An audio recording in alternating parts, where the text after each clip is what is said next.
खुशबू तू कलियां नाल मिला दित्ती, तू डुबदियां नू मत फड़ के वे ए दुनिया फेर दिखा दित्ती। मैं जिगरी सजना दे विचकार किनारे सड़क दे देखे, तेरे नैना दी लू मोरे प्यारे तड़प दे वेखे।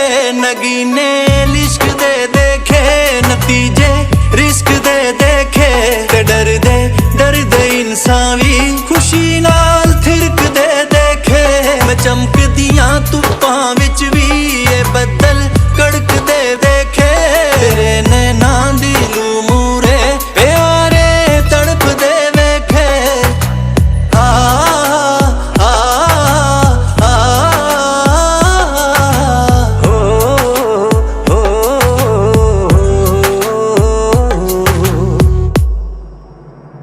मिट्टी दे बंदे एक दिन वे खुदा नू छू भी सकदे ने। मेरा एहसास है पूरा करिश्मे हो भी सकदे ने। जो पत्थर बन के बैठियां सी सूरतां गौण लगियां ने। मैं पहला सुनिया नहीं सी जो हिदायतां आउण लगियां ने। पहाड़ां दे विच दूर किते जिवें टल खड़क दे देखे, नैना दी लू मोरे प्यारे तड़प दे वेखे। नगीने लिश्क दे देखे, नतीजे रिस्क दे देखे, ते डर दे इंसान भी खुशी नाल थिरक दे देखे। मैं चमकदियां धुप्पां विच भी ये बदल कड़क दे देखे, तेरे नैना दी लू मूरे प्यारे तड़प दे वेखे।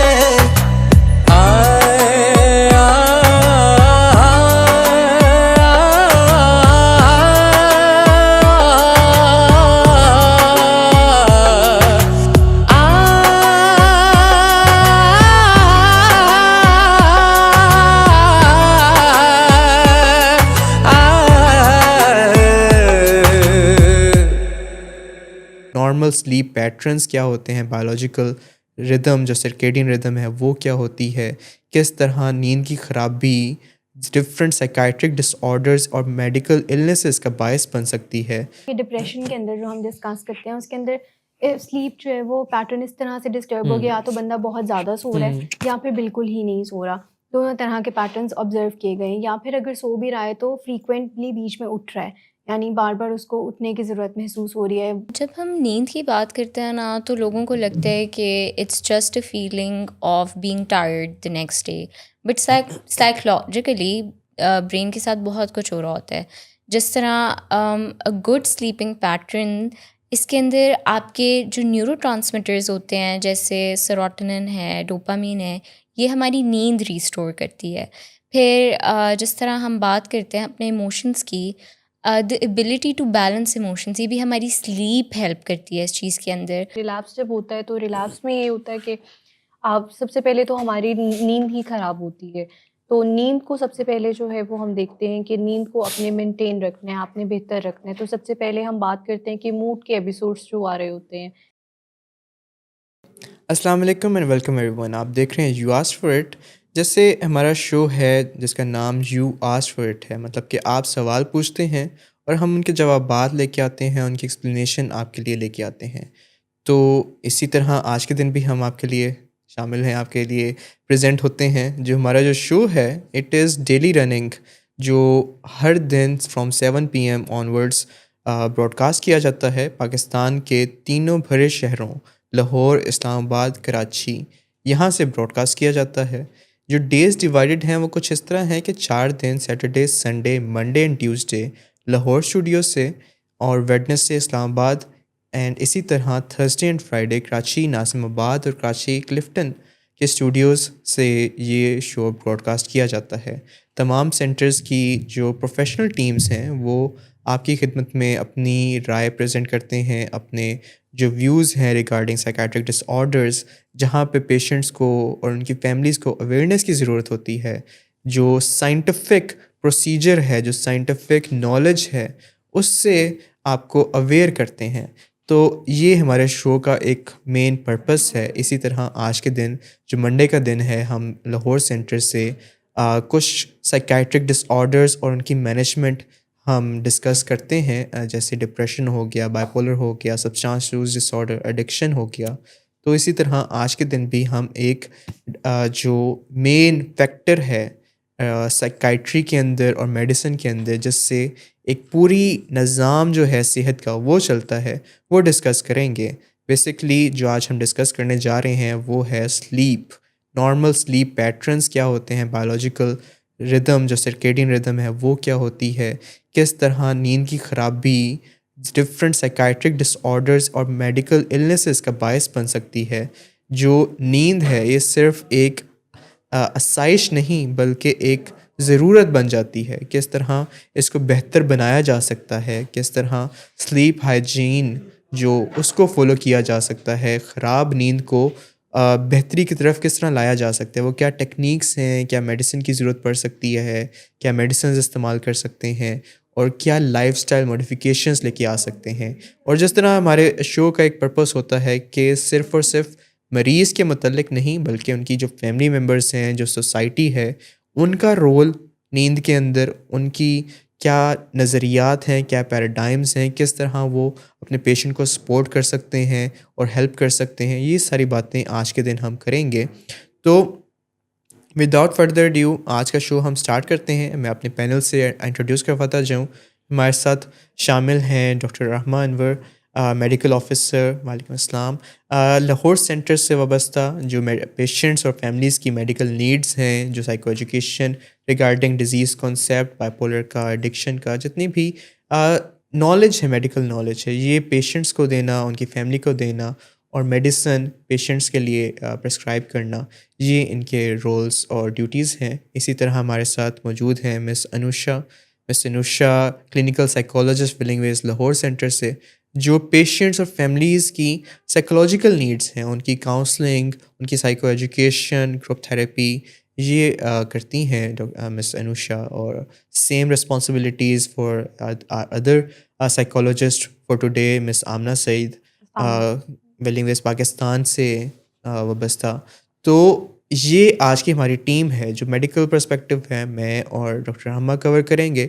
साइकोलॉजिकल पर्सपेक्टिव के लिए मिस अनुषा एंड मिस आमना हैं, तो वो भी अपनी फीडबैक देंगी। तो जो टॉपिक है नींद का, स्लीप का, इसको स्टार्ट करने से पहले ज़रूरी है कि हम थोड़ा सा समझें कि जो नॉर्मल नींद वो है क्या। एक बंदा अगर सुबह के वक्त सो जाता है, रात के वक्त सो जाता है, क्या वो बराबर है? इसका शॉर्ट सा आंसर तो यही बनता है कि इट इज़ नेवर इक्वल। अगर 8 घंटे आप सुबह के वक्त ले रहे हैं वर्सेस 8 घंटे रात के वक्त ले रहे हैं, there is a huge difference in the sense कि एक तो जो फिज़िकल नीड भी है स्लीप की, वो नाइट टाइम स्लीप की है, क्योंकि उसके अंदर हार्मोन्स रेगुलेट हो रहे होते हैं। Growth hormones one of the main hormone. इसी तरह फिर कॉर्टिसोल है जो सुबह के वक्त ज़्यादा प्रोड्यूस हो रहा होता है, मेलाटोनिन है जो रात के वक्त ज़्यादा प्रोड्यूस हो रहा होता है। तो पूरी की पूरी जो बायोलॉजी है वो सर्केडियन रिदम को फॉलो करने के लिए बनी हुई है। अब सर्केडियन रिदम क्या है, ये क्वेश्चन आता है। सर्केडियन रिदम हमारे ब्रेन का एक बायोलॉजिकल क्लॉक है। जिस तरह एक क्लॉक होता है जो किसी दीवार पे लगा हुआ टिक टिक कर रहा होता है, तो इसी तरह एक क्लॉक है जो हमारे ब्रेन के अंदर है, जो बताता है कि क्या टाइम है सोने का, क्या टाइम है जागने का। स्लीप वेक साइकिल को वो कंट्रोल कर रहा होता है, रेगुलेट कर रहा होता है। तो साइंस कहती है कि शार्प जैसे ही जब सनसेट होता है, दैट इज़ द टाइम के बंदे को बेड के लिए तैयार हो जाना चाहिए। तो इसी तरह Aahista Aahista around 8 o'clock 9 o'clock maximum 10 o'clock तक आप सो जाएं, और सुबह अर्ली ऑन जब आपका जो ब्रेन है, जो बायोलॉजिकल क्लॉक है, वो कहता है कि आप सुबह 6 o'clock 5 o'clock even 7 o'clock maximum 8 o'clock तक आप उठ जाएं, ताकि आपकी जो रिदम है वो साथ ही सर्कुलेट करती रहे, रेगुलेट रहे। तो ये एक बायोलॉजिकल क्लॉक है जो 10 to 6 इसको 8 hours का स्लीप कह देते हैं इन ऑन एवरेज। कि 10 o'clock आपकी मेलाटोनिन अच्छी खासी प्रोड्यूस हो गई होती है जो स्लीप को रेगुलेट कर रही होती है, और फिर मिडनाइट में जाके मेलाटोनिन की प्रोडक्शन मैक्सिमम पे पहुंच जाती है और उसके बाद आहिस्ता आहिस्ता ड्रॉप करती है, जहां से कोर्टिसोल और ग्रोथ हार्मोन्स की प्रोडक्शन फिर स्टार्ट होती है। ग्रोथ हार्मोन की production around 3 AM 4 AM ideally in most people ये सबसे ज़्यादा पीक पे होती है, और जो कोर्टिसोल की पीक पे जाती है वो अराउंड 6 o'clock 7 o'clock और समटाइम्स 5 o'clock पे पीक पे जाती है जब उठने का टाइम आ जाता है। तो ये होगी थोड़ी सी साइंस रिगार्डिंग के स्लीप का साइकिल क्या है। फिर स्लीप को देखते हैं कि इसके मतलब रिसर्च की गई और इसको मेजर तौर पे जो समझने के लिए रिक्वायर्ड है 2 हिस्सों के अंदर डिवाइड किया गया। एक वो वाली स्लीप जिसे रैम कहते हैं, रैपिड आई मूवमेंट स्लीप। एक नॉन रैम कहते हैं, non rapid eye movement sleep. इसको आसानी के लिए जो है वो इस तरह कर लेते हैं कि जो रैम स्लीप है वो ख्वाबों वाली नींद है, कि जिसके अंदर ख्वाब एक पर्सन एक्सपीरियंस करता है, ड्रीम्स आते हैं जिसके अंदर। और दूसरी स्लीप जैसे डीप स्लीप का भी नाम देते हैं, तो वो नॉन रैम स्लीप है जिसके अंदर ख्वाब नहीं आते, बंदा बस रिलैक्स करता है। अच्छा, दोनों का पर्पस और उनकी फंक्शनैलिटी भी डिफरेंट है। जो ख्वाब वाली नींद है, जो रैम स्लीप है, उसके अंदर आपकी मेमोरीज़ प्रोसेस हो रही होती हैं, मेमोरीज़ अलाइन हो रही होती हैं। पूरे दिन का जो काम आपने सीखा था या समझा था वो आपकी उसकी मेमोरी बन रही होती है। इसीलिए कहा जाता है कि अगर आप कुछ पढ़ते हैं, स्टूडेंट्स के लिए आम तौर पर, कि जब आप पढ़ते हैं तो थोड़ा सा फिर सो भी जाया करें। एक प्रॉपर स्लीप जब लेंगे तो जो चीज़ें आपने सीखी होंगी, समझी होंगी, याद की होंगी, वो फिर रिटेन होने की तरफ जाती हैं, आपकी मेमोरी बनती है इन दैट रैम स्लीप। तो इसी तरह जो दूसरी बात है जो नॉन रैम है, जिसके अंदर ख्वाब नहीं आते, जैसे डीप स्लीप कहते हैं, उसके अंदर हार्मोन रेगुलेशन एक तो हो रही होती है जो मेजर पार्ट है, ग्रोथ हार्मोन्स, कोर्टिसोल हार्मोन्स, ये प्रोड्यूस हो रहे होते हैं, इनकी रेगुलेशन हो रही होती है। इसके साथ साथ फिज़िकल और न्यूरो लॉजिकल जो रेस्टोरेशन है वो उसका पर्पस है कि आपको सुकून, आपकी बॉडी का जो स्ट्रेस है वो रिलीज़ होती है, वो रिलीफ होती है।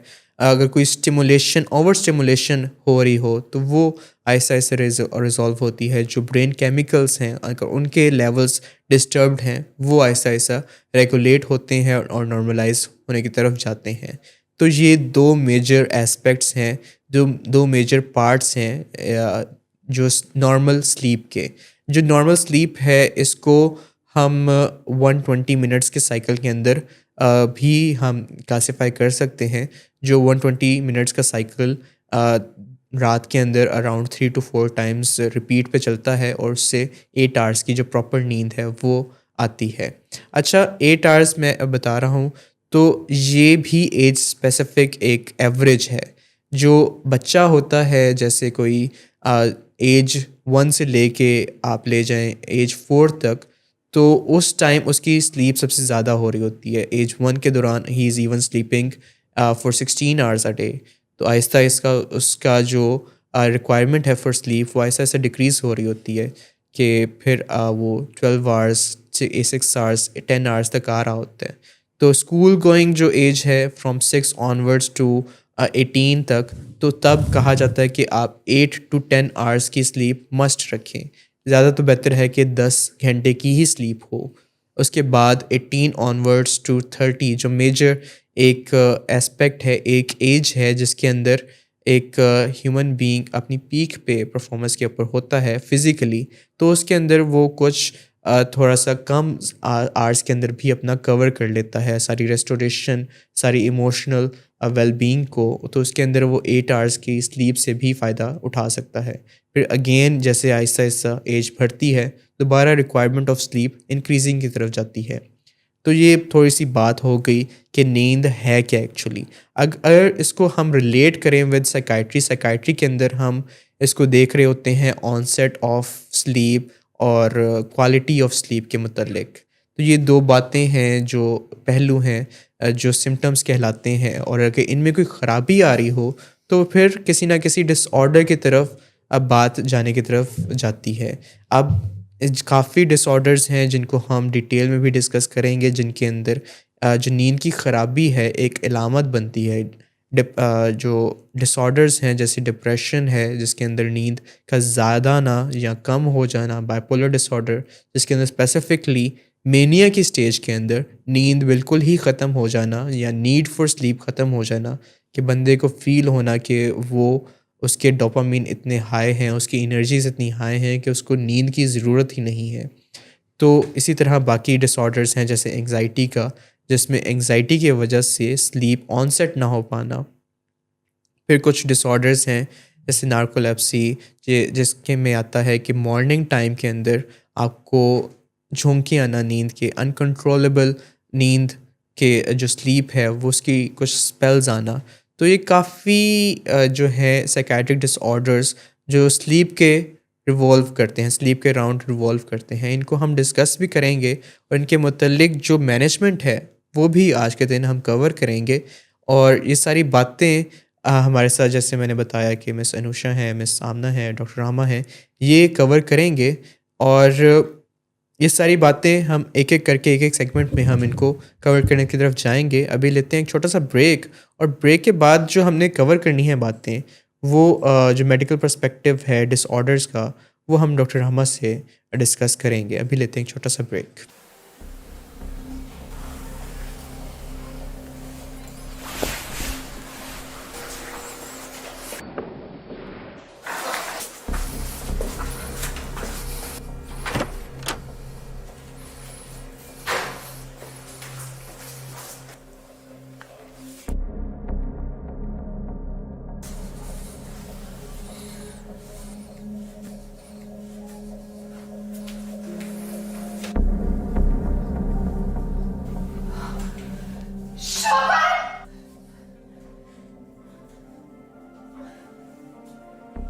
शराब नोशी की वजह किरदार की खराबी नहीं, मूड की खराबी है।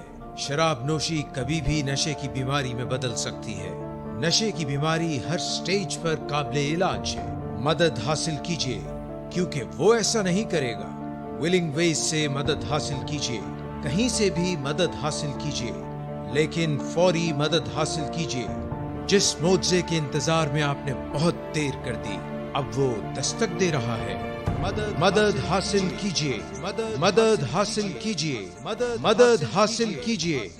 Welcome back. आप देख रहे हैं यू आस्क्ड फॉर इट, और आज जो हम टॉपिक डिस्कस कर रहे हैं इट इज़ अबाउट स्लीप, जो नॉर्मल स्लीप पैटर्न्स हैं और कैसे ये साइकाइट्री के अंदर ट्रांसलेट होते हैं, किस तरह डिसऑर्डर्स की एक तरह से प्री डिस्पोजिंग फैक्टर बनते हैं कि नींद की ख़राबी से कुछ साइकाइट्री जो डिजीज़ हैं वो आगे डेवलप होने की तरफ जाती हैं। अभी ब्रेक पे जाने से पहले हम डिस्कस कर रहे थे कि जो स्लीप के टाइप्स हैं, जो स्लीप के जो मेन पार्ट्स हैं, और डिफरेंट एजेस के अंदर डिफरेंट स्लीप की रिक्वायरमेंट्स होती है। Night time sleep basically, day time sleep के अंदर वो वाली आपको regulation, emotional regulation, physical restoration, ये सारी बातें मिल नहीं पाती, तो इसलिए हम फोकस कर रहे होते हैं on the night time sleep. अब थोड़ा सा हम डिस्कस करेंगे कि मेडिकल पर्सपेक्टिव से जो स्लीप और साइकाट्रिक डिसऑर्डर्स हैं वो कैसे एक दूसरे के साथ मिलते हैं, किस तरह जो नींद का रोल है साइकाट्रिक डिसऑर्डर्स के अंदर वो आज सामने प्रेजेंट होता है, और इसकी ख़राबी से क्या क्या बीमारियां देखने को मिलती हैं, और हम इसको कैसे एक तरह से असेस कैसे कर रहे होते हैं। जैसे हम बात करते हैं कि साइकाइट्रिक इलनेसेस के अंदर जब हम स्लीप की बात करते हैं तो वो सिर्फ हम इस वजह से नहीं कहते कि लाइफस्टाइल मॉडिफिकेशन के अंदर उसका रोल है, बल्कि वो एक बायोलॉजिकल रेगुलेटर की तरह एक्ट करता है वेरियस इलनेसेस के अंदर, जो साइकाइट्रिक आगे में फर्दर डिफाइन करूँगी। इसके अंदर उसका बहुत इंपॉर्टेंट रोल है। यानी सिम्टम मैनिफेस्ट तब करना शुरू करती हैं कभी कभार जब स्लीप जो है पीछे डिस्टर्ब हो, या मूड डिस्टर्बेंसेस तब आना शुरू होते हैं जब स्लीप पीछे कोई फैक्टर रिस्पॉन्सिबल है डिस्टर्ब स्लीप का। अब वो पैटर्न भी हो सकता है, सिर्फ ये टाइमिंग का भी हो सकता है कि दिन में सोना रात में ना सोना, या फिर स्लीप क्वालिटी भी इफेक्ट हो सकती है उसके अंदर। यानी कंसिस्टेंटली आपको बार बार आप उठ रहे हो और सोया ना जा रहे हो। ठीक, तो जो स्लीप है इसके अंदर इसका जो डिसऑर्डर्स हैं, काफ़ी डिसऑर्डर्स हैं जिसकी वजह से ये आ रही होती है। जैसे कि आप बता रही थी कि डिप्रेशन हो गया, इंसोम्निया हो गया, कि कुछ डिसऑर्डर्स हैं जिनके अंदर स्लीप कुछ देर तक रहती है, ज़्यादा आना शुरू हो जाती है। कुछ डिसऑर्डर्स हैं जिसके अंदर जो स्लीप के पैटर्न्स हैं वो कमी की तरफ आना शुरू हो जाते हैं। जैसे कि डिप्रेशन है, एक ऐसा डिसऑर्डर है जिसके अंदर स्लीप एक तो कम भी हो सकती है, एक तो ज़्यादा भी हो सकती है। तो दोनों चीज़ें देखने को मिलती हैं। फिर इंसोम्निया है जिसके अंदर स्लीप ने कम ही होना है, एक ऑनसेट भी, और ड्यूरेशन और उसके अलावा जो क्वालिटी ऑफ स्लीप है वो भी काफ़ी डिस्टर्ब रहती है। जैसे आपने बात की कि डिप्रेशन के अंदर जो हम डिस्कस करते हैं उसके अंदर स्लीप जो है वो पैटर्न इस तरह से डिस्टर्ब हो गया, या तो बंदा बहुत ज़्यादा सो रहा है या फिर बिल्कुल ही नहीं सो रहा। दोनों तरह के पैटर्न्स ऑब्जर्व किए गए हैं। या फिर अगर सो भी रहा है तो फ्रीक्वेंटली बीच में उठ रहा है, यानी बार बार उसको उठने की ज़रूरत महसूस हो रही है, उससे सोया नहीं जा रहा और वो एंग्जाइटी के स्टेट में है। अब इससे क्या होता है, या फिर वो सुबह में जल्दी उठ के बैठ रहा है और उसके बाद वापस नहीं सो पा रहे, यानी इनिशिएशन में भी मसला हो सकता है, यानी नींद आ ही नहीं रही, या फिर नींद जो है वो डिस्टर्ब्ड है बहुत ज़्यादा, उसकी वजह से भी हो सकती है। या फिर एक दफ़ा अगर वो उठ गया है तो फिर दोबारा नहीं सो पा रहा। अब इस सब से क्या होगा कि क्योंकि हमने पढ़ा है या बताया है कि स्लीप के फंक्शंस जो हैं वो क्या-क्या होते हैं, हीलिंग में इन्वॉल्व्ड है, न्यूरल पाथवेज़ रिपेयर हो रहे होते हैं, आपके मेमोरीज़ बन रही हैं, आपकी स्ट्रेस जो है वो एक तरह से स्ट्रेस सर्किट रीसेट बटन की तरह एक्ट कर रहा है आपका स्लीप का जो मैकेनिज़्म है। तो जब डिप्रेशन के अंदर ऑलरेडी कोई बंदा उसे सफ़र कर रहा है, उसके अंदर उसकी स्लीप डिस्टर्बेंस भी आ रही है, तो वो मज़ीद ट्रिगर करेगी डिज़ीज़ को, यानी इनकंसिस्टेंट स्लीप पैटर्न्स की वजह से उसकी बीमारी बढ़ जाएगी। इस तरह से कि मज़ीद जो उसकी मेमोरीज़ या इमोशंस प्रोसेसिंग का पार्ट होना था स्लीप के दौरान वो नहीं हो पाएगा, और इस तरह होपलेसनेस की फीलिंग और मज़ीद स्ट्रेंथन हो जाएगी। इरिटेबिलिटी का एलिमेंट भी आएगा, यानी वो पहले ही अपनी एपेटाइट डिस्टर्बेंस और स्लीप डिस्टर्बेंस की वजह से इरिटेटेड था, मज़ीद स्लीप डिस्टर्ब हुई, मज़ीद वो फीलिंग्स ज़्यादा जनरेट हुई हैं, एम्पलीफाई हो गई। तो हम इस तरह से कहते हैं कि डिप्रेशन के अंदर आपका जो स्लीप है वो इस तरह कंट्रीब्यूट करते हैं कि फटीग के अंदर इंक्रीज़ हो जाएगा आपका, आपको फ़ील होगा कि आपकी बॉडी के अंदर जान ही नहीं है, जो कि वैसे भी डिप्रेशन के सिम्पटम्स है कि you are unable to get out of bed, और आप कोई भी काम कंप्लीट नहीं कर पा रहे, आपके पास एनर्जी ही नहीं होती, मोटिवेशन नहीं होगी, और ऊपर आपकी स्लीप पैटर्न भी डिस्टर्ब हो तो मज़ीद वो इस चीज़ को इंक्रीज़ कर देगा। तो इस तरह डिप्रेशन कंट्रीब्यूट कर रहा है। एट द सेम टाइम अगर हम बात करें बाइपोलर डिसऑर्डर की, जब हम बात करते हैं तो उसके अंदर हमने बहुत दफ़ा डिस्कस किया कि रिसर्च प्रूवन ये बात है कि आपकी एक नाइट की अगर स्लीप डिस्टर्ब हो और आपके अंदर जीन्स हैं या आप प्रोन हो टू गेट दैट डिसऑर्डर, तो आपके इंड्यूस हो सकता है मैनिक फेज़। और जो हम कहते हैं कि बाइपोलर डिसऑर्डर के अंदर जो मूड एलिवेशन वाले सिम्पटम्स आते हैं या हाई एनर्जी स्टेट आती है, उससे पहले अगर ऑब्जर्व किया गया है या देखा गया है कि कुछ लोगों के स्लीपिंग पैटर्न्स डिस्टर्ब हों, तो कुछ दिन बाद उसके अंदर इलेशन और एलिवेशन और मूड जो है बहुत ज़्यादा हाई होना या एनर्जी बहुत ज़्यादा फ़ील करना और नींद की ज़रूरत ही महसूस ना करना, तो ये आपको उसके अंदर बहुत ज़्यादा देखने में मिलता है। तो यानी एक तरह से प्रिडिक्टर हो गया, यानी अगर आप देखें कि किसी बंदे को नींद की ज़रूरत ही महसूस नहीं हो रही, तो वो अर्लीस्ट प्रिडिक्टिव साइन होगा कि ये जा रहा है मैनिक एपिसोड के अंदर। तो अगर हम ये आइडेंटिफाई कर लें कि स्लीप पैटर्न डिस्टर्ब है, नींद की ज़रूरत ही नहीं महसूस हो रही, तो इसका मतलब क्या है कि मैनिक फेज़ एक्टिवेट होने वाला है या स्टार्ट हो रहा है, उस तरफ हम जा रहे हैं। तो वहीं पे उसको रोक लिया जाए तो बंदा उतना ज़्यादा सेवेरिटी नहीं होगी डिज़ीज़ की। तो इस तरह से हम कहते हैं कि बाइपोलर डिसऑर्डर के अंदर भी जो रोल है वो स्लीप का बहुत ज़्यादा इंपॉर्टेंट है। इस तरह अगर आप किसी को एक दफ़ा ट्रीट कर लेते हैं बाइपोलर डिसऑर्डर को, तो रिलैप्स के अंदर भी ये इंपॉर्टेंट बात है कि जब आप देखें कि मूड तो फ्लक्चुएशन एक है ही, स्लीप का एक अगर स्लीप डिस्टर्ब हो तो मूड पे इफ़ेक्ट तो आता ही है उसका, लेकिन at the same time sleep itself जो है वो एक आपको बताएगा कि अगर पेशेंट का स्लीप पैटर्न जो है ख़राब हो रहे हैं, तो वो आपको बता सकता है कि दोबारा से वो एपिसोड आने वाली है, तो उसको आप प्रिवेंट कर सकते हैं, यानी प्रिवेंशन के अंदर उसका रोल आ सकता है। प्लस जो है अगर हम देखें तो दूसरी बात ये आ जाती है कि बाइपोलर में क्योंकि मूड जो है फ्लक्चुएंट होते हैं, पेशेंट जो है वो एंग्री भी हो सकता है, एग्रेसिव भी हो सकता है, उसके रेसिंग थॉट्स भी हो सकते हैं, और मज़ीद मतलब लो मूड भी हो सकता है, स्विंगिंग दोनों तरह से हो सकता है। तो उसके अंदर भी प्रॉपर स्लीप का बहुत इंपॉर्टेंट रोल है, और उसके अंदर स्लीप हाइजीन और स्लीप हैबिट्स जो है प्रॉपर होना बहुत ज़्यादा इंपॉर्टेंट रोल प्ले करता है। एट द सेम टाइम अगर हम बात करें एंग्जाइटी डिसऑर्डर्स की, तो उसके अंदर स्लीप का ये रोल है कि जैसे हमने कहा कि एक तरह से आपके कॉर्टिसोल लेवल्स डिक्रीज़ हो जाते हैं या स्ट्रेस हार्मोन्स के लेवल रात के वक्त में कम होते हैं बॉडी के अंदर, और जो मेलाटोनिन या जो आपके स्लीप इंड्यूसिंग हार्मोन्स हैं वो ज़्यादा जनरेट हुए होते हैं बॉडी के अंदर।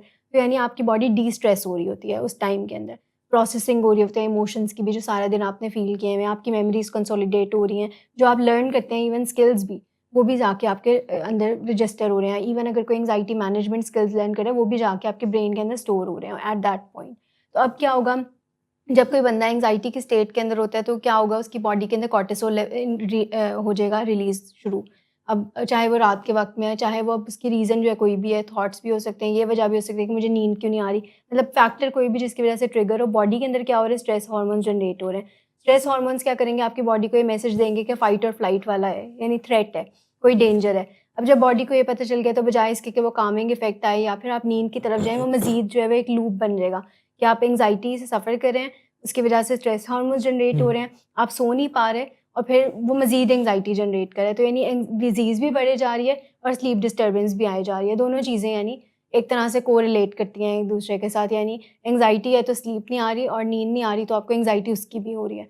तो डिज़ीज़ प्रोसेस को इंक्रीज़ करने वाली बात है। तो इस तरह से एंग्जायटी या जनरलाइज़ एंग्जायटी डिसऑर्डर के अंदर भी ये कंट्रीब्यूट करता है आपका नींद का प्रॉपर होना या ना होना।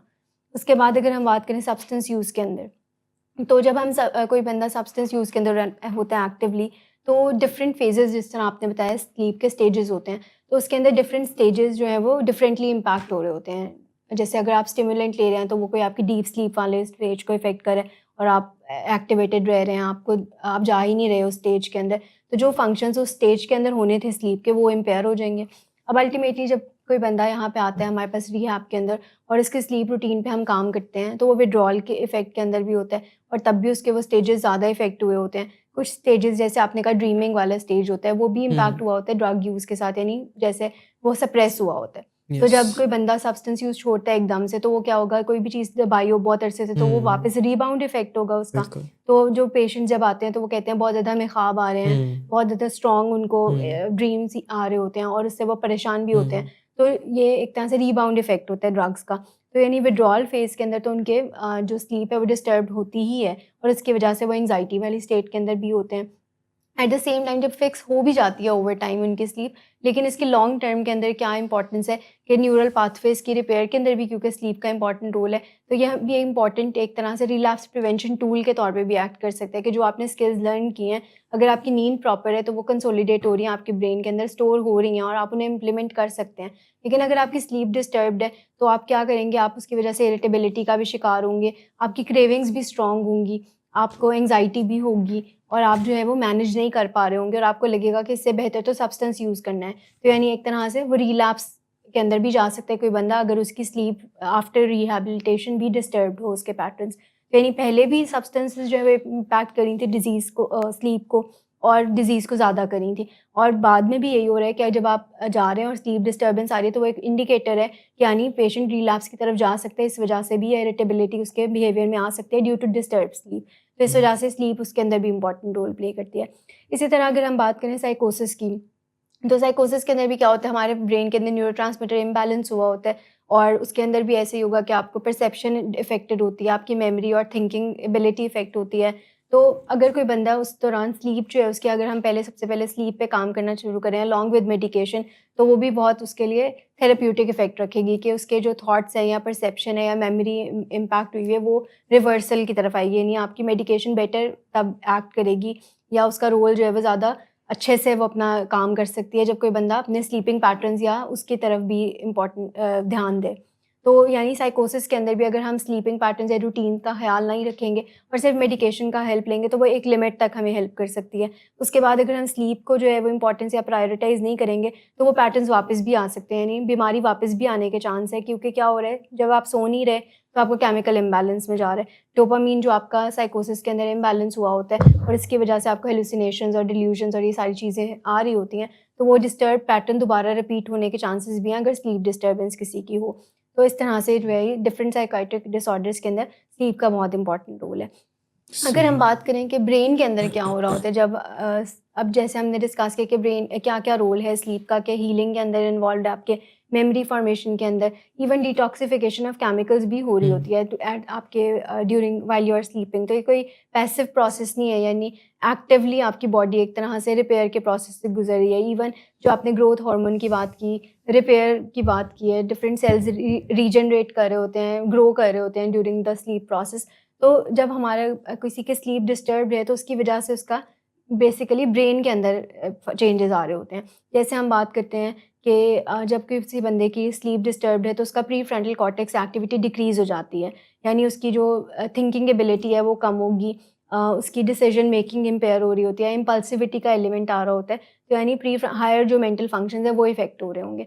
एट द सेम टाइम जो उसका रिएक्टिव ब्रेन है यानी एमिगडाला की अगर हम बात करें तो वो एक्टिवेट हो रहा होता है डिक्रीज स्लीप की वजह से या फिर आपके स्लीप पैटर्न्स ख़राब होने की वजह से। इसकी वजह से क्या होगा कि पेशेंट इमोशनली अनस्टेबल होगा, इंस्टेबिलिटी आना शुरू होगी, रिएक्टिव होगा, एकदम से फियर से ऑपरेट करेगा। ये सारे रिस्पॉन्सेज जो एनिमल ब्रेन से आने होते हैं, चिम्प ब्रेन से आने होते हैं, वो एक्टिवेट हो जाते हैं ज़्यादा, यानी आपकी लॉजिकल रीजनिंग कम हो गई, ये जो आपका इमोशनल ब्रेन है वो ओवर एक्टिव हो गया। And at the same time तीसरी चीज़ जो बहुत इंपॉर्टेंट है, स्ट्रेस मैनेजमेंट जो है वो बॉडी की ख़राब हो रही होती है, क्योंकि हमने कहा कि स्लीप के अंदर एक तरह से रीसेट हो रहा होता है आपके सारे स्ट्रेस हार्मोन्स का, डिटॉक्सिफाई हो रही होती है बॉडी एक तरह से। तो क्या होगा, स्ट्रेस हार्मोन्स के लेवल्स आपकी बॉडी के अंदर ज़्यादा हो रहे होते हैं, तो आप कोई भी छोटा सा भी ट्रिगर होगा वो आपको बहुत ज़्यादा लगेगा और आपके रिएक्शंस जो हैं या जो सिम्टम्स मैनिफेस्टेशन है वो बहुत ज़्यादा सिवियर होगी, डिसप्रोपोर्शनेट होगी, यानी जैसे ट्रिगर इतना बड़ा नहीं होगा लेकिन जो रिस्पॉन्स आप देंगे वो बहुत ज़्यादा बड़ा होगा as compare to the trigger जो था। यानी मैनेजमेंट जो है बॉडी की, स्ट्रेस रेगुलेशन जो है वो ख़राब हो जाएगी। तो इसकी वजह से मज़ीद जो है वो एंग्जाइटी और बाकी मसले आना शुरू हो जाएंगे साइकाइट्रिक इलनेस के। तो ब्रेन के लेवल पे इस तरह हो रहा होता है सही। इफेक्ट। तो in a way the whole brain is being affected by, अगर आपकी नींद ख़राब हो गई है, रात की नींद जिसके अंदर स्पेसिफिक है, क्योंकि अगर वो आप नहीं लेंगे और इंस्टेड के इवन के मॉर्निंग टाइम उतना ही आवर्स आप कवर भी कर लेंगे, तो सारी की सारी biology does not shift that easily. मतलब हेल्दी स्लीप का पैटर्न तो यही है ना कि आप उसको सर्केडियन रिदम के साथ अलाइन करें, जो Yes. आपका बॉडी का नेचुरल रिदम है, जो कि सनराइज के साथ ही बेसिकली एसोसिएटेड है, क्योंकि तभी आपकी बॉडी में सनराइज के साथ कॉर्टिसोल प्रोडक्शन स्टार्ट होती है जो बॉडी को मैसेज देती है कि जागने का टाइम हो गया। और इसी तरह जब सोना होता है तो आपकी मेलाटोनिन यानी जब सन डाउनर होगा या सन सेट हो रहा होता है तो आपको पता चलता है कि बॉडी को कि मेलाटोनिन बॉडी के अंदर प्रोडक्शन इंक्रीज हो जाती है। तो उसके मुताबिक ही अगर आप चलें, यानी रात को प्रॉपर सोना और दिन में जागना, तो आपकी बॉडी सही फंक्शन करेगी। अदरवाइज जो सारी बीमारियों का हमने जिक्र किया उनके आने के चांसेस ज़्यादा हैं, यानी मूड डिसऑर्डर्स के होने के चांसेस, एंग्जाइटी में जाने के चांसेस, आपके साइकोसिस एक्टिवेशन मतलब किसी का इंड्यूस होने के चांसेस, कोई स्टिमुलेंट यूज़ करे साथ में ये भी आ रहा है तो इट कैन इंड्यूस साइकोसिस। और इसके अलावा आपके सब्सटेंस यूज़ में जाने की, क्योंकि इरिटेबिलिटी होगी, मूड प्रॉब्लम्स आ रहे होंगे, उनको मैनेज करने के लिए बंदा सब्सटेंस पे जाएगा और सब्सटेंस से मज़ीद ये प्रॉब्लम ज़्यादा होने लग जाएगी। तो डिफरेंट तरह की बीमारियों में जाने के चांसेस ज़्यादा हैं जब स्लीप डिस्टर्ब। यस, सो नींद को ख़राब नहीं होने देना, in short, बॉटम नींद, लाइन हाँ, है कि bottom नींद आपकी ठीक होनी चाहिए। अभी लेते हैं हम छोटा सा ब्रेक, आप सोइए मत और हम ब्रेक के बाद वापस आते हैं। Good afternoon sir. Good afternoon. Sir एक क्लाइंट बहुत देर से आपका इंतज़ार कर रहे हैं। क्या तुम्हें किसने कहा था अपॉइंटमेंट देने को? सर कल शाम आप ही नहीं तो कहा था। झूठ बोलती हो तुम। मैंने तुम्हें कब कहा था? तुम सब झूठ बोलते हो मुझसे। शराब नोशी की वजह किरदार की खराबी नहीं, मूड की खराबी है। शराब नोशी कभी भी नशे की बीमारी में बदल सकती है। नशे की बीमारी हर स्टेज पर काबिले इलाज है। मदद हासिल कीजिए, क्योंकि वो ऐसा नहीं करेगा। विलिंग वेज से मदद हासिल कीजिए, कहीं से भी मदद हासिल कीजिए, लेकिन फौरी मदद हासिल कीजिए। जिस मुआवजे के इंतजार में आपने बहुत देर कर दी, अब वो दस्तक दे रहा है। मदद हासिल कीजिए, मदद हासिल कीजिए, मदद हासिल कीजिए। अस्सलाम वालेकुम एंड वेलकम। आप देख रहे हैं यू आस्क्ड फॉर इट और आज के दिन जो हम बात कर रहे हैं it is about sleep. Break पे जाने से पहले हमने कवर किया कि स्लीप होती क्या है, इसके अंदर जो पार्ट्स हैं वो क्या क्या हैं, non RAM and REM sleep basically. और उसके बाद डॉक्टर रहमान ने हमें एक्सप्लेन किया कि जो मुख्तलिफ साइकाट्रिक डिसऑर्डर्स हैं उनके अंदर नींद कैसे एक अहम रोल क्रिएट कर रही होती है। नींद की ख़राबी की वजह से काफ़ी डिसऑर्डर्स वर्सनिंग की तरफ जा रहे होते हैं, रिलैप्स के खदशात भर रहे होते हैं और स्लीप को बेहतर करने के ज़रिए से हम उन साइकाट्रिक डिसऑर्डर्स को मैनेजमेंट की तरफ भी लेके आ सकते हैं और उनके रिलैप्स को भी कवर कर सकते हैं। तो अब हम जानेंगे थोड़ा सा साइकोलॉजिकली कि साइकोलॉजिकल एस्पेक्ट क्या होता है, कि अगर अच्छी नींद हो तब क्या, और अगर ख़राब नींद हो जाए, अगर नींद की ख़राबी आ जाए, रात की नींद अच्छी ना आए या किसी वजह से, कोई परेशानी की वजह से या कोई इवेंट की वजह से रात की नींद स्किप हो जाए, तो नेक्स्ट डे क्या असरात उसके आते हैं और एक प्रोलॉन्ग ख़राब नींद के अंदर क्या असरात देखने को मिलते हैं। तो साइकोलॉजिकली मैं जानना चाहूँगा मिस इनुशा से कि वो हमें थोड़ा सा गाइड कर दें कि क्या एस्पेक्ट्स होते हैं, एक क्या इम्पेक्ट होता है एक तो ख़राब नींद का, फिर क्या बिहेवियर्स उसके साथ अटैच हो जाते हैं, और आखिर पे अ लिटिल बिट अबाउट कि फिर इसको मैनेजमेंट के लिए जो स्लीप हाइजीन एक मेजर कह लें टर्म यूज़ की जाती है कि आप अपनी स्लीप हाइजीन पे काम करें। तो ये स्लीप हाइजीन है क्या? इसके मुतालिक भी हमारी ऑडियंस को थोड़ा-सा बता दें। जी। जी। जब हम नींद की बात करते हैं ना तो लोगों को लगता है कि it's just a feeling of being tired the next day, but psychologically brain के साथ बहुत कुछ हो रहा होता है। जिस तरह अ गुड स्लीपिंग पैटर्न, इसके अंदर आपके जो न्यूरोट्रांसमीटर्स होते हैं जैसे सेरोटोनिन है, डोपामीन है, ये हमारी नींद रिस्टोर करती है। फिर जिस तरह हम बात करते हैं अपने इमोशंस की, the ability to balance emotions, ये भी हमारी स्लीप हेल्प करती है इस चीज़ के अंदर। जो हमारी स्लीप होती है वो हर किस्म के टॉक्सिन्स और जो वेस्ट प्रोडक्ट्स होते हैं उसको भी क्लियर करती है sleep. So when we are talking about sleep, it's just much more than feeling tired. जब आपकी नींद पूरी नहीं होती है तो सबसे पहली चीज़ जो हम बात करते हैं कि रेसिंग थॉट्स आ सकते हैं इसके अंदर। मतलब सोचों के अंदर बहुत ज़्यादा तेज़ी आनी, एक थॉट के बाद कोई दूसरी थॉट, दूसरे थॉट के बाद कोई तीसरी, जस्ट जंपिंग टू कंक्लूशंस। फिर इसके अंदर आ जाती है emotional dysregulation, just the ability to not being able to handle emotions properly. मतलब अगर आप स्ट्रेस फील करें तो उसको आप इंटू 2 टाइम्स फील करेंगे।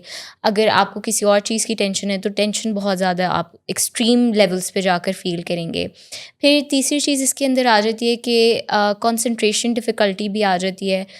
You feel difficulty concentrated, brain fog आने लगता है आपका, मेमोरी प्रॉब्लम स्टार्ट हो जाती है, unable to remember things.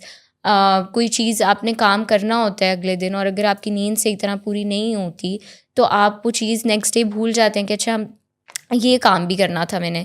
So basically इसके अंदर हम बात करते हैं कि जो हमारा एमिगडाला है वो ओवर एक्टिव हो जाता है और जो हमारा प्रीफ्रंटल कॉर्टेक्स होता है वो वीक हो जाता है जब नींद की कमी होती है। जिस तरह हम बाइपोलर डिसऑर्डर के अंदर भी अपने पेशेंट्स को एक ही चीज़ सजेस्ट करते हैं to bring bipolar disorder in order कि आप अपनी नींद को प्रॉपर रखें, एक प्रॉपर स्लीपिंग पैटर्न रखें, टाइम पे सोना, टाइम पे उठना, एक प्रॉपर स्लीप रूटीन होना।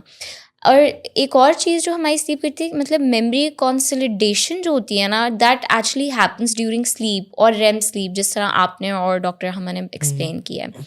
अच्छा, अब हम बात करते हैं बिहेवियर्स एंड पैटर्न्स की कि स्लीप डिसरेगुलेशन की तरफ जाती क्यों है, क्या ऐसे पैटर्न्स होते हैं। कभी कभी ऐसे होता है कि जब हमें नींद नहीं आ रही होती है तो हम रात तो जाग लेते हैं, फिर जब सुबह नींद आ रही होती है तो हम दोपहर के टाइम भी सो जाते हैं। जब टाइम मिलता है 3-4 आवर्स का हम नैप ले लेते हैं कि क्योंकि हम रात को नहीं सोए और हमें लगता है कि वो हमारे लिए इफ़ेक्टिव है, बट इन एक्चुअल वो हमारे लिए इफ़ेक्टिव नहीं होता है। सो बेसिकली एक पैटर्न को सही करने के लिए जो एक चीज़ हम कहते हैं कि अगर आपको पूरी रात नींद नहीं भी आए, don't sleep in the day time, ताकि जब रात को आपकी बॉडी टायर्ड फील करेगी या ओवरवर्क फील करेगी तो खुद ही एक स्लीप का साइकिल दोबारा जनरेट शुरू हो जाएगा करना खुद ही से, जब आप अपनी स्लीप रूटीन इस तरह करेंगे कि आप दिन में ना सोएं। तो ये बिहेवियर और पैटर्न चेंज करना होता है कि अगर रात को नहीं भी नींद आ रही तो दिन के अंदर ना सोएं। फिर जिस तरह कुछ लोगों का कैफ़ीन इनटेक बहुत ज़्यादा होता है दिन के अंदर, अगर 6 से 7 कप चाय पी रहे हैं तो इट इज़ वेरी ऑब्वियस, चाय हो गई, कॉफ़ी हो गई, इट इज़ वेरी ऑब्वियस कि रात को टाइम पे नहीं नींद आएगी। तो हम इस पैटर्न को भी चेंज करना बहुत ज़रूरी है। If we have sleeping issues तो आपको अपने कैफ़ीन इनटेक को एक्सट्रीमली मिनिमम कर लेना चाहिए। मतलब कि हम इवन यहाँ पे अपने पेशेंट्स के साथ ये प्रैक्टिस फॉलो भी करते हैं कि हम 4 बजे के बाद चाय नहीं देते, मतलब 3 बजे हम उनको चाय देते हैं, उसके बाद there is no caffeine intake at all, ताकि नींद के अंदर इशू ना क्रिएट हो। फिर उसके बाद हम अगर बात करें कि नींद को हम बेहतर किस तरह कर सकते हैं, क्या ऐसे तरीके हैं जिससे हमारी नींद बेहतर हो सकती है, या हम जिसको आपने स्लीप हाइजीन भी कहा कि हम स्लीप हाइजीन मतलब हेल्दी स्लीपिंग हैबिट्स क्या हो सकती हैं। सो जिसके अंदर हम सबसे पहली चीज़ जो बात करते हैं, आपका एक सोने का टाइम होना चाहिए और एक उठने का टाइम होना चाहिए। मतलब अगर आपने प्लान किया है कि मैं रात को 10 बजे सो जाऊँगा तो 10 बजे सो जाना है, और सुबह अगर आपने प्लान किया है कि मैंने 9 बजे उठना है तो आपने 9 बजे उठ जाना है। So setting a time for waking up and sleeping at night, going to sleep. फिर दूसरी चीज़ हम बात करते हैं कि जो आपका एटमॉस्फेयर होता है, आपका जो इन्वायरमेंट होता है, वो बहुत बहुत ज़्यादा रोल प्ले करता है इन योर स्लीप। सो अपने रूम का इन्वायरमेंट इस तरह का कर लेना जिससे आपकी नींद बेहतर हो सकती है। मतलब डिम लाइट्स होना, एक कंफर्टेबल स्पेस होना, आपके अराउंड क्या नॉइज़ तो नहीं है, कोई बहुत ज़्यादा शोर तो नहीं है, मेकिंग श्योर कि एक क्वाइट और काम प्लेस है। तीसरी चीज़ जो हम ये कहते हैं कि आपका जो बेड होता है ना, वो सिर्फ it should be only B confined for your sleeping. मतलब लोग बेड के ऊपर बैठ के नेटफ्लिक्स की सीरीज़ देख रहे होते हैं, बेड के ऊपर बैठ के पढ़ रहे होते हैं, काम कर रहे होते हैं। सो स्लीप हाइजीन के अंदर ये चीज़ नहीं आती। स्लीप हाइजीन यही कहती है कि आपका जो बेड है that is only confined for sleeping, nothing else. ये तीसरी चीज़ आ जाती है। फिर उसके बाद सोने से 30-40 मिनट्स पहले एक अपने ब्रेन को शट डाउन फ़ील कराना, मतलब कि एक हम इसको कहते हैं विंड डाउन टेक्निक, कि आप अपने ब्रेन को बता रहे हैं कि अब सोने का टाइम है। मतलब आपने थोड़ी लाइट्स डिम कर ली। हम ये भी कहते हैं कि 30 मिनट्स बिफोर स्लीपिंग किसी किस्म का फ़ोन या कोई इलेक्ट्रॉनिक डिवाइस आप ना यूज़ करें, बिकॉज़ जब हम स्क्रीन की लाइट को देखते हैं तो वो हमारे ब्रेन के लिए एक अलर्ट होता है। वो उसको ये नहीं होता कि अच्छा it's time to go to sleep. जिस तरह हम सबकी ही हैबिट्स हैं इन ऑल ऑनेस्टी कि हम रात को बैठ के स्क्रॉलिंग करते हैं before sleeping, which is not a good thing, it's not good for your sleep. तो हम कहते हैं 30 मिनट्स बिफोर आप इन चीज़ों को बंद कर दें। सो एक काम इन्वायरमेंट क्रिएट करना, कैफ़ीन जो स्पेसिफिकली जिसकी हमने बात भी की है, कैफ़ीन इनटेक मिनिमम रखना, सोने से पहले हैवी मील्स ना लेना। अगर आपने 10 बजे सोना है तो आप 9 बजे बैठ के कोई हैवी मील ना खाएं, बिकॉज़ ऑब्वियसली फिर उसके बाद नींद नहीं आएगी। सो ये सारी कुछ चीज़ें हैं कि आप हैवी मील्स ना लें बिफोर स्लीपिंग, कैफ़ीन इनटेक है उसको मिनिमम रखें, और सोने से बिल्कुल पहले चाय या कॉफ़ी का इस्तेमाल मत करें। 2-3 घंटे पहले ले लें, वरना सजेस्टेड तो ये है कि 4-5 घंटे का गैप होना चाहिए। फिर उसके बाद आपका आ जाता है कि आपने अपने इन्वायरमेंट के अंदर क्या ऐसी चीज़ें क्रिएट करनी है जिससे आपको नींद बेहतर आ सकती है। लाइट्स वगैरह डिम करना, एक ऐसा अच्छा इन्वायरमेंट क्रिएट करना जिसमें आपको नींद अच्छी आए। तो ये सारी चीज़ें कुछ आ जाती हैं हमारी स्लीप हाइजीन के अंदर, और ये थोड़ा सा साइकोलॉजिकल पर्सपेक्टिव था। ठीक हो गया। तो इन अ वे जो भी बात है कि अगर नींद ख़राब होगी, चाहे एक रात की भी नींद ख़राब हो रही है, तो उसका कोई ना कोई असर तो आएगा ही आएगा। बायोलॉजिकली हमने डिस्कस कर लिया कितना असर आएगा, फिर साइकोलॉजिकली भी उसके एस्पेक्ट्स देखने को मिलते हैं। मूड की ख़राबी हो सकती है, जो उनके रवैये हैं, उनके रिलेशनशिप्स हैं, वो ख़राब हो रहे होते हैं। तो ये सारी बातें मिल मिला के ही चलती हैं, और इसको बेहतर रखना, नींद को, अपनी नाइट टाइम को बेहतर रखना, ये एक मेजर एस्पेक्ट है। जैसे हमने स्टार्ट में भी कहा था, ये कोई आसाइश नहीं है कि रात की नींद ले ली तो गुड है, कोई मसला नहीं, जिस टाइम मिल गई तो ठीक है, नहीं मिली तो कोई मसला नहीं। तो ये this is a kind of requirement, एक नीड है हमारी। जिस तरह कोई भी मोबाइल फ़ोन है, अगर वो चार्जिंग उसकी नहीं होगी तो बंद हो जाएगा, तो उसे भी रिचार्ज की ज़रूरत होती है, और टाइमली रिचार्ज हो जाए तो कोई मसला भी नहीं आता। तो इंस्टेड कि हम अपने ब्रेन को शट डाउन होने ही दें, कि जब तक उसकी बैटरी ज़ीरो नहीं होगी, जब तक वो खुद ही पावर ऑफ नहीं होगा, तो उसको रिचार्ज नहीं मिलेगा। तो उससे पहले ही हमें अपने दिन की जो ख़त्म अख्ताम पे नाइट टाइम की स्लीप का जो है एहतमाम कर लेना चाहिए कि इस टाइम पे मैंने अब सोना है। उससे 1-2 घंटे पहले उसके प्रॉपर आपने जो रिचुअल्स हैं वो कर लिए, और उसके बाद उसको इंश्योर किया कि आपकी वन गो के अंदर ही जो मेंटेन्ड स्लीप है, अच्छी क्वालिटी की स्लीप है, वो प्रोड्यूस हो, और नेक्स्ट डे जब टाइमली आप उठ रहे हैं तो एक फ़्रेश डे से, एक फ्रेशनेस के साथ आप उस डे का स्टार्ट करें। तो ये सारी बातें आपने की, दैट्स रियली गुड। अब हम इसके मतलब थोड़ा सा डिस्कस करेंगे कि जो फैमिली एस्पेक्ट्स हैं, कि फैमिली कैसे इंश्योर कर सकती है कि इर्द गिर्द में, मतलब कि उनकी अपनी स्लीप भी एक, तो फिर दूसरा बाकी जो घर में रह रहे हैं उनकी स्लीप बेहतर रहे, उनको कैसे प्रोटेक्ट कर सकते हैं। और फिर जो स्लीप का एक मेजर रोल है प्रिवेंशन में रिलैप्स के, वो कैसे देखने को मिल सकता है, किस तरह अगर सिर्फ स्लीप को मेंटेन किया जाए तो एक पेशेंट, चाहे वो किसी भी साइकेट्रिक डिसऑर्डर के अंदर है, वो अपने रिलैप्स से बच सकता है, चाहे वो डिसऑर्डर डिप्रेशन का है, बाइपोलर का है, ड्रग एडिक्शन का है, या जनरलाइज एंजाइटी का ही क्यों ना है। अपनी नींद को, मैं तो इसमें ये भी अगर हम डिस्कस कर लें कि जो मेडिकल पर्सपेक्टिव से बाकी डिसऑर्डर्स हैं, हाइपरटेंशन है, डायबिटीज़ है, उसके अंदर भी स्लीप का बहुत मेजर रोल होता है। उसमें भी अगर स्लीप को मेंटेन कर लिया जाए, नाइट टाइम स्लीप को, तो रिलैप्स के चांसेस जो काफ़ी हद तक कम हो जाते हैं। तो मैं चाहूँगा कि मैं सामना हम आप थोड़ा-सा हमें गाइड करें, एक तो ये प्रिवेंशन के मुतालिक कि रिलैप्स स्लीप के साथ, अच्छी मेंटेन्ड स्लीप के साथ रिलैप्स कैसे प्रिवेंट हो सकता है और रिड्यूस हो सकता है, और दूसरा कैसे इंश्योर किया जा सकता है फैमिलीज़ के अंदर कि नाइट टाइम स्लीप बेहतर हो सारे ख़ानदान की ही। Thank you thank you for asking this question. और सबसे पहले तो ये है कि रिलैप्स जब होता है तो रिलैप्स में ये होता है कि आप सबसे पहले तो हमारी नींद ही ख़राब होती है। तो नींद को सबसे पहले जो है वो हम देखते हैं कि नींद को अपने मेंटेन रखना है, आपने बेहतर रखना है। तो सबसे पहले हम बात करते हैं कि मूड के एपिसोड्स जो आ रहे होते हैं। मूड के क्या एपिसोड्स आ रहे होते हैं जिसमें कि ये होता है कि जैसे हम डिप्रेशन की बात करते हैं तो डिप्रेशन जब एपिसोड्स आते हैं तो डिप्रेशन में भी नींद बहुत ज़्यादा कम हो जाती है। और जब नींद कम होने के चांसेस होते हैं तो उसमें सबसे पहले जो है वो मूड ख़राब होने लग जाता है और मूड में चेंजेस आने लग जाती हैं जिसमें कि फ्लक्चुएशन ऑफ मूड आ जाता है। और मूड के जो है वो स्वेयर किस्म के चेंजेस आते हैं। जैसे कि सेकंड हमारा है कि मैनिक एपिसोड, अगर हमारे मैनिक मेनिया के एपिसोड्स बहुत ज़्यादा चल रहे होते हैं तो उसमें भी हमारी नींद बहुत ज़्यादा ख़राब हो जाती है, जिसमें कि हमें नींद की ज़रूरत महसूस नहीं होती और हमारा दिल चाह रहा होता है कि हमने अगर 2-3 घंटे भी नींद ले ली है तो दैट इज़ ओके, ये बिल्कुल बेहतर है। लेकिन इससे क्या है कि इससे रिलैप्स के चांसेस जो हैं वो बहुत ज़्यादा बढ़ जाते हैं बाइपोलर डिसऑर्डर में, कि हम अगर बहुत ज़्यादा दिन जो हैं वो हफ़्ते और महीने जो हैं वो अगर जागते रहते हैं तो उससे भी हमारे जो है वो बाइपोलर डिसऑर्डर के जो ट्रिगर्स हैं वो दोबारा से आना शुरू हो जाते हैं। इसी तरह फिर हम बात करते हैं कि मिक्स्ड एपिसोड्स भी चल रहे होते हैं, जैसे कि हमें बहुत ज़्यादा भी नींद आ रही होती है और कभी बहुत ज़्यादा कम नींद भी आ रही होती है और हमें समझ नहीं आ रहा होता कि हो क्या रहा है हमारे साथ। लेकिन यही जो सिम्पटम्स होते हैं ये हमारे चांस होता है कि हमें रिलैप्स की तरफ लेकर चले जाते हैं।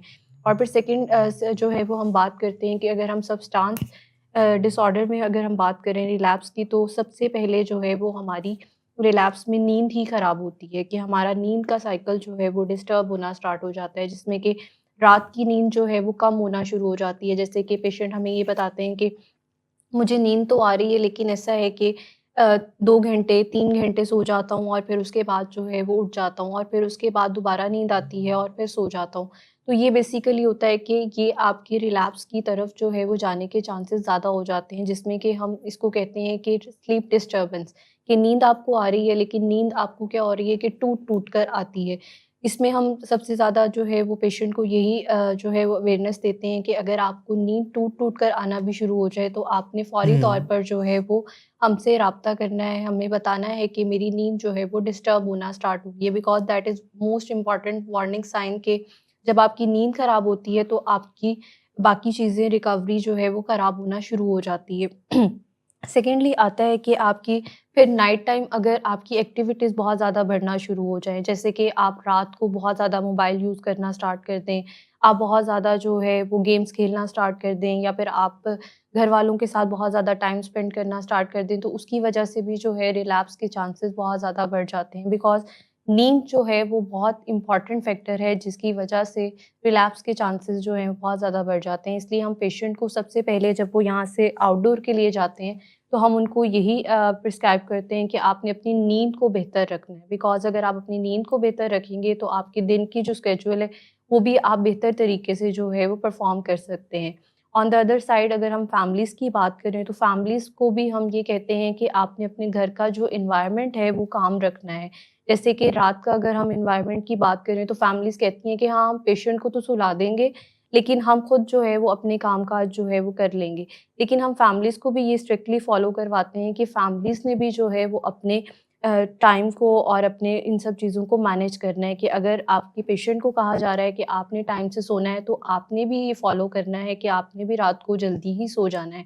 ऐसा ना हो कि आप लोग जो है वो अपने फ़ोन्स में लगे हों और फ़ोन यूज़ कर रहे हों और पेशेंट जो है वो सोने की तरफ नहीं जाता, बिकॉज़ फैमिली की वजह से फिर पेशेंट भी ये कह रहा होता है कि मदर भी जाग रही थी, फादर भी जाग रहे थे, तो अगर मैंने भी जाग लिया तो क्या हो हुँ, गया? तो बेसिकली हम फैमिली को भी यही स्ट्रिक्टली फ़ॉलो करवाते हैं कि आपने भी रात को वही नाइट टाइम एनवायरनमेंट बनाना है अपना कामली, ताकि आप सब फैमिली मेंबर्स जो हैं वो सो सकें।